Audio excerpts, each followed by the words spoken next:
On today's Ballistic Minute, we're going to talk about the difference between second focal plane and first focal plane scopes.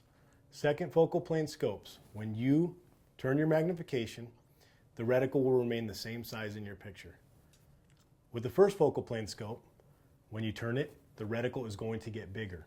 Now, the benefit of a second focal plane scope is that the crosshairs or your reticle will always remain the same size, okay? That means that it's never going to obstruct your point of aim. It's never going to get to the point where you can't see your target because that reticle is covering your target. With the first focal plane scope, inherently because you are zooming in and that reticle is getting larger, there's a chance that it could block what you're shooting at. I haven't had it happen, but it does happen. Now, the benefit of a first focal plane scope is that no matter which magnification you're on, your subtensions remain the same value.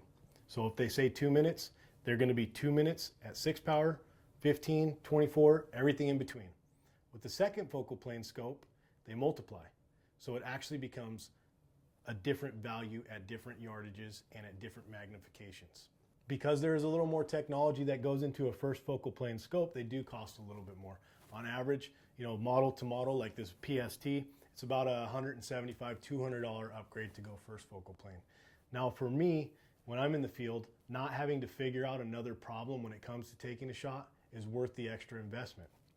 We choose first focal plane because we're in a lot of hunting situations where we don't have the time. If you're shooting a long range competition that's not really strict on time, or you're just out at the range seeing how far you can stretch it out, second focal plane is fine.